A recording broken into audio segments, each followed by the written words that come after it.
நடைபாதை வியாபாரிகள் கைது தொடர்பில் வெளியான அறிவிப்பு. கஜேந்திரகுமாரின் பேச்சுக்கான அழைப்பு குறித்து ஸ்ரீதரன் பதில். வவுனியாவில் இதுவரை 41 பேருக்கு எலிக்காய்ச்சல். வடக்கு கிழக்கு தொடர்பில் முன்னாள் பாராளுமன்ற உறுப்பினர் முன்வைத்த கோரிக்கை. தமிழின படுகொலையின் நீதிக்காக கனடாவில் எதிரொலிக்கும் குரல். கிளீன் ஸ்ரீலங்கா திட்டம் இலங்கை தனியார் பேருந்து உரிமையாளர் சங்கம் எதிர்ப்பு. ரணிலுக்கும் சஜித்துக்கும் இடையே கருய சூரிய. அரசாங்கத்துக்கு அழுத்தம் கொடுக்க மக்கள் முன்வர வேண்டும் துமிந்த நாகமுவ. அரசாங்கத்தின் கிளீன் ஸ்ரீலங்கா திட்டத்தின் கீழ் நடைபாதை வியாபாரிகள் கைது செய்யப்படுவதாக வெளியாகும் தகவல்களில் உண்மையில்லை என அறிவிக்கப்பட்டுள்ளது. நடைபாதை வியாபாரிகள் கைது செய்யப்படுவதாக சமூக ஊடகங்களில் வெளியாகும் தகவல்களில் எந்தவித உண்மையும் கிடையாது என சுட்டிக்காட்டப்பட்டுள்ளது. தற்போதைய அரசாங்கம் ஜனவரி 1 ஆரம்பித்த கிளீன் ஸ்ரீலங்கா திட்டம் தொடர்பில் பல்வேறு பிழையான செய்திகள் வெளியிடப்படுவதாக தெரிவிக்கப்பட்டுள்ளது. குறிப்பாக வீதிகளின் இருமருங்கிலும் வியாபாரத்தில் ஈடுபடுவோர் இவ்வாறு கைது செய்யப்படுவதாக சில பிரதான ஊடகங்களில் செய்திகள் வெளியிடப்பட்டன. எனினும் இந்த செய்திகளில் எவ்வித உண்மையும் கிடையாது என சுகாதார மற்றும் ஊடக அமைச்சர் நலிந்த ஜெயதிச தெரிவித்துள்ளார். இந்த திட்டத்தின் கீழ் எவரையும் கைது செய்யவோ சட்ட நடவடிக்கை எடுக்கவோ அறிவுறுத்தல் வழங்கப்படவில்லை என அமைச்சர் குறிப்பிட்டுள்ளார். புதிய வாகனங்களை இறக்குமதி செய்வதை நிறுத்திவிட்டு அடுத்த 2 ஆண்டுகளுக்கு தரமாக பயன்படுத்தப்பட்ட வாகனங்களை மாத்திரம் நாட்டுக்குள் அனுமதிக்குமாறு இலங்கை வாகன இறக்குமதியாளர் சங்கம் அரசாங்கத்திடம் கோரிக்கை விடுத்துள்ளது. இது வெளிநாட்டு நாணயம் மற்றும் அரச வருமான பிரச்சினைகளுக்கு உதவும் என அந்த சங்கம் வலியுறுத்தியுள்ளது. புதிய வாகனங்களை இறக்குமதி செய்வதை குறைப்பதற்கும் உயர்தரமாக பயன்படுத்தப்பட்ட வாகனங்களை இறக்குமதி செய்வதை ஊக்குவிப்பதற்கும் தமது சங்கம் அரசாங்கத்துக்கு ஒரு திட்டத்தை முன்வைத்துள்ளதாக சங்கத்தின் தலைவர் இந்திக சம்பத் மெரஞ்சியை தெரிவித்துள்ளார். இது அமெரிக்க டாலர்களின் வெளியேற்றத்தை கட்டுப்படுத்தும், அத்துடன் நடுத்தர வருமானம் ஈட்டுபவர்கள் ஒரு வாகனத்தை வாங்கவும் அரச வருமானத்தை அதிகரிக்கவும் உதவும் என அவர் குறிப்பிட்டுள்ளார். ஒவ்வொரு ஆண்டும் வாகனங்களின் இறக்குமதியால் சுமார் 1.25 தொடக்கம் 2 பில்லியன் அமெரிக்க டாலர்கள் நாட்டில் இருந்து வெளியேறுவதாக மெரஞ்சிகே குறிப்பிட்டுள்ளார். தமிழர்களுக்கான அரசியல் தீர்வு என்னவென்பது குறித்து தமிழ் தேசிய அரசியல் கட்சிகள் கொள்கை ரீதியில் பொது நிலைப்பாடு ஒன்றுக்கு வர வேண்டியது அவசியம் என வலியுறுத்தியுள்ள இலங்கை தமிழரசு கட்சியின் பாராளுமன்ற உறுப்பினர் ஸ்ரீதரன் தற்போதைய சூழ்நிலையில் தமிழ் தேசிய கட்சிகள் ஒன்றுபடாமல் தமிழர்களுக்கு வரலாறு இல்லை என சுட்டிக்காட்டியுள்ளார். பொது தேர்தல் முடிவுகளை அடுத்து எதிர்வரும் காலத்தில் அரசால் புதிய அரசியலமைப்பு உருவாக்கும் முயற்சிகள் முன்னெடுக்கப்படும் போது குறைந்தபட்சம் அவ்விடயத்தில் மாத்திரமேனும் தமிழ் தேசிய கட்சிகள் ஒன்றுபட்டு செயற்பட வேண்டும் என்ற நிலைப்பாட்டை கடந்த காலங்களில் தமிழ் தேசிய மக்கள் முன்னணியின் தலைவர் பாராளுமன்ற உறுப்பினர் கஜேந்திரகுமார் பொன்னம்பலம் வெளிப்படுத்தியிருந்தார். அதனை முன்னிறுத்தி இலங்கை தமிழரசு கட்சியின் பாராளுமன்ற குழு தலைவர் சிவஞானம் ஸ்ரீதரன் மற்றும் ஜனநாயக தமிழ் தேசிய கூட்டணியின் பாராளுமன்ற குழு தலைவர் செல்வம் அடைக்கலநாதன் ஆகியோரை சந்தித்து கருத்து தெரிவித்திருந்தார். இது பற்றி ஸ்ரீதரன் தெரிவிக்கின்ற போது தமிழ் மக்களின் நலனை முன்னிறுத்தி தமிழ் தேசிய கட்சிகள் ஒன்றிணைந்து செயற்பட்டு தான் ஆக வேண்டும் என்பதில் எவ்வித மாற்று கருத்தும் இல்லை எனவும் அதனை இலக்காக கொண்ட முயற்சிகள் தொடர்ந்து முன்னெடுக்கப்பட்டு வருகின்றது. அதேவேளை இது குறித்து முதலில் தமது கட்சிக்குள் கலந்துரையாடி தீர்மானிக்க வேண்டியிருப்பதாக சுட்டிக்காட்டிய அவர் அதனைத் தொடர்ந்து தமிழ் மக்களுக்கான அரசியல் தீர்வு குறித்து தமிழ் தேசிய கட்சிகள் கொள்கை ரீதியில் பொது நிலைப்பாடு ஒன்றுக்கு வர வேண்டியது அவசியம் என வலியுறுத்தினார்.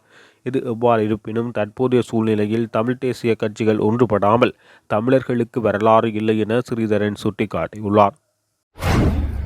வவுனியா சுகாதார வைத்திய அதிகாரி பிரிவில் கடந்த 2024 ஆண்டு 41 பேர் எலிக்காய்ச்சல் நோயினால் பாதிக்கப்பட்டுள்ளதாக சுகாதார வைத்திய அதிகாரி பணிமனை தெரிவித்துள்ளது.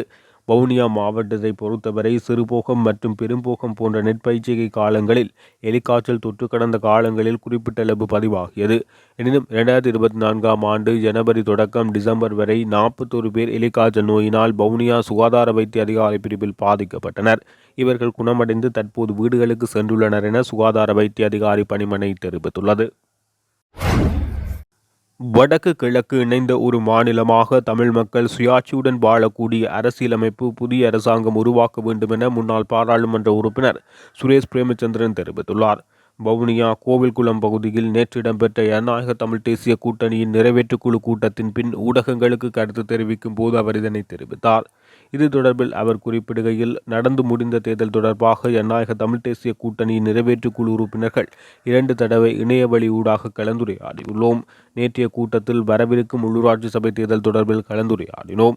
அதுடன் ஜனநாயக தமிழ் தேசிய கூட்டணியை கிராம மட்டங்களில் பலப்படுத்துதல் தொடர்பாக பல்வேறுபட்ட ஆரோக்கியமான கருத்து பரிமாற்றங்கள் இடம்பெற்றன. முக்கியமாக எதிர்வரும் உள்ளூராட்சி தேர்தலில் ஜனநாயக தமிழ் தேசிய கூட்டணியாக தற்போது அங்கம் வகிக்கும் 5 கட்சிகளும் போட்டியிடும். எம்முடன் இணைந்து பயணிக்கக்கூடிய ஏனைய தமிழ் தேசிய கட்சிகளுடனும் கலந்துரையாடி அவர்களும் இணங்கும் பட்சத்தில் இணைந்து போட்டியிட உள்ளோம். வடக்கு கிழக்கு மாகாணங்களில் தமிழ் தேசிய பரப்பில் அங்கம் வகிக்கின்ற தமிழ் கட்சிகளுடன் இது தொடர்பில் பேசுவதற்கு தீர்மானங்கள் எடுத்துள்ளோம். அதன்படி எதிர்வரும் பிப்ரவரி 1வது வாரத்தில் ஜனநாயக தமிழ் தேசிய கூட்டணியின் மாநாட்டை வவுனியாவில் நடாத்த தீர்மானித்துள்ளோம். அதற்கு முன்னதாக மாவட்ட நிறைவேற்று குழுக்கள் கூடி என்ன விடயங்கள் பேசப்பட வேண்டும் என தீர்மானிப்பார்கள். அதற்கான நடவடிக்கைகள் உடனடியாக ஆரம்பிக்கப்பட்டுள்ளதாக அவர் தெரிவித்துள்ளார். தமிழின படுகொலை குற்றங்களுடன் தொடர்புடையவர்கள் பொறுப்பு கூறலுக்கு உட்படுத்தப்பட வேண்டும் என்பது எமது நிலைப்பாட்டை தாம் தொடர்ந்து உறுதியாக வலியுறுத்துவோம் என கனேடிய கன்சர்வேட்டிவ் கட்சியின் தலைவர் பியர் பொய்லிவர் தெரிவித்துள்ளார். தமிழ் மரபுரிமை மாதத்தினை முன்னிறுத்தி வெளியிட்ட அறிக்கையில் அவர் குறிப்பிட்டுள்ளார். நாம் ஜனவரி மாதம் முழுவதும் கடும் உழைப்பாளிகளை கொண்டாடுகின்றோம்.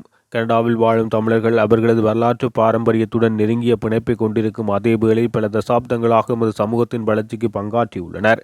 தமிழர்களின் இப்பாரம்பரிய வரலாறு பல ஆயிரம் வருடங்கள் பழமை வாய்ந்ததாகும். இவர்களது பாரம்பரிய கலாச்சாரமானது மொழி, இசை, கலை மற்றும் உணவு பழக்க வழக்கங்கள் என்பவற்றின் ஊடாக வெளிப்பட்டது. பாரம்பரிய நம்பிக்கைகள், குடும்பம் மற்றும் சுதந்திரம் ஆகியவை ஊடாக வழிநடத்தப்படும் கனேடிய தமிழர்களால் இங்கு ஸ்தாபிக்கப்பட்டிருக்கும் வணிக நிலையங்கள், கலாச்சார அமைப்புகள் மற்றும் சமூக ஊடக நிலையங்கள் என்பன கனேடிய சமூகத்தையும் பொருளாதாரத்தையும் சீரமைப்பதில் முக்கிய பங்காற்றியுள்ளன. இருப்பினும் நாம் கொண்டாடும் இந்த தமிழ் மரபுரிமை மாதம் துரதிர்ஷ்டவசமாக அதற்குரிய முழுமையான கௌரவத்தை இன்னும் பெற்றுக்கொள்ளவில்லை. அதேவேளை மிக மோசமான தமிழின படுகொலையினால் பாதிக்கப்பட்ட பலர் இன்னமும் நீதிக்காக காத்திருக்கின்றனர். எனவே கன்சர்வேட்டிவ் கட்சியினராகிய நாம் இந்த தமிழ் மரபுரிமை மாதத்தில் இவ்வாண்டு முழுவதும் மேற்குறிப்பிட்டவாறான மிக மோசமான குற்றங்களுடன் தொடர்புடைய குற்றவாளிகள் பொறுப்பு குரலுக்கு உட்படுத்தப்பட வேண்டும் என்பது எமது நிலைப்பாட்டை உள்ளதாக உறுதிப்படுத்தியுள்ளார். இதேவேளை கனடாவில் வாழும் தமிழ் சமூகத்தினரை கொண்டாடுவதில் நாம் பெருமை அடைகின்றோம் என குறிப்பிட்டுள்ளார். கந்தானையில் அமைந்துள்ள திரிபோசா நிறுவனத்தை நாட்டு மக்களின் போசாக்கு தேவையை பூர்த்தி செய்யும் வகையில் மறுசீரமைத்து அதனை அரசாங்கத்துக்கு சொந்தமான நிறுவனமாக தொடர்ந்து நடாத்துவதற்கு அரசாங்கம் தீர்மானித்துள்ளது.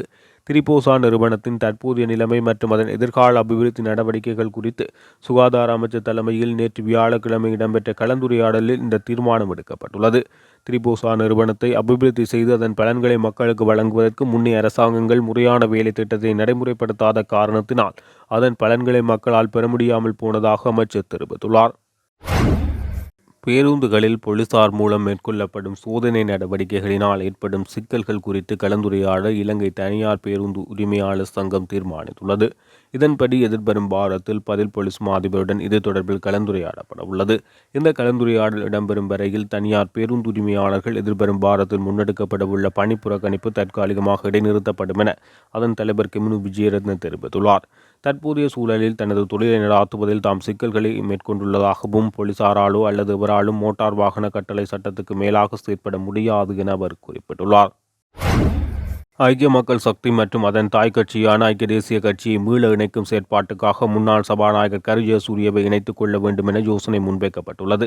இது தொடர்பில் ஐக்கிய மக்கள் சக்தியின் சில உறுப்பினர்களிடையே கொழும்பில் கலந்துரையாடல் இடம்பெற்றது. ஜனாதிபதி தேர்தலில் ரணில் விக்ரமசிங்க மற்றும் சயித் பிரேமதாஸ் ஆகிய வேட்பாளர்கள் இருவரும் தோல்வியடைந்த நிலையில் மீண்டும் தீர்மானமிக்க ஒரு அரசியல் வெற்றியை பெற வேண்டுமானால் இந்த 2 கட்சிகளும் இணைய வேண்டும் என அந்த கட்சிகளிடையே உள்ளக கலந்துரையாடல்கள் எழுந்துள்ளன. 2 அரசியல் கட்சியை இணைப்பதற்கான அடிப்படை கொள்கைகள் மற்றும் கட்சி சின்னங்கள் போன்ற காரணிகள் தொடர்பில் பின்னர் கலந்துரையாட வேண்டும் எனவும் இவ்விடயங்கள் 2 தரப்பினரிடமும் தொடர்பு கொள்ள இருக்கும் ஒரே நடுநிலை அரசியல்வாதி கரு ஜெயசூரிய என அங்கு கலந்துரையாடப்பட்டது. அதன்படி வெகு விரைவில் கரு ஜெயசூரியவுடன் இணைந்து குறித்த காரணிகள் தொடர்பில் முறையான கலந்துரையாடல்கள் மேற்கொண்டு இணைந்த கூட்டணி ஒன்று உருவாக்கப்படும் என தகவல்கள் வெளியாகியுள்ளன. மக்களுக்கு சுமையாக இருக்கும் வரிகளை நீக்குவதாக தெரிவித்து அதிகாரத்துக்கு வந்துள்ள அரசாங்கம் ரணில் விக்ரமசிங்க விதித்த அனைத்து வரிகளையும் அவ்வாறே தொடர்ந்து கொண்டு செல்ல நடவடிக்கை எடுத்துள்ளது. இதனால் மக்கள் தொடர்ந்தும் அரசாங்கத்துக்கு அவகாசம் கொடுக்காமல் பிரச்சினைக்கு தீர்வை பெற்றுக்கொள்ள அழுத்தம் கொடுக்க வேண்டுமென மக்கள் போராட்ட அமைப்பின் நிறைவேற்று உறுப்பினர் துமிந்த நாகமுக தெரிவித்துள்ளார். இந்த விசேட வர்த்தக வரி காரணமாக அத்தியாவசிய உணவுப் பொருட்களின் விலை பாரியளவில் அதிகரிக்கப்படுகிறது. அத்தியாவசிய உணவுப் பொருட்கள் மீது விதிக்கப்பட்டிருக்கும் வரிகளை நீக்குவதற்காக தேசிய மக்கள் சக்தி அரசாங்கம் தேர்தல் மேடைகளில் வாக்குறுதி வழங்கியது. அதேபோன்று பாடசாலை உபகரணங்கள் மற்றும் அத்தியாவசிய மருந்து பொருட்களுக்கு விதிக்கப்பட்டிருக்கும் வரியை நீக்குவதாக தெரிவிக்கப்பட்டது. ஆனால் தெரிவித்த விடயங்களுக்கு முற்றாக மாற்றான விடயங்களே தற்போது செயற்படுத்தப்பட்டு வருவதாக குற்றம் சாட்டப்பட்டுள்ளது.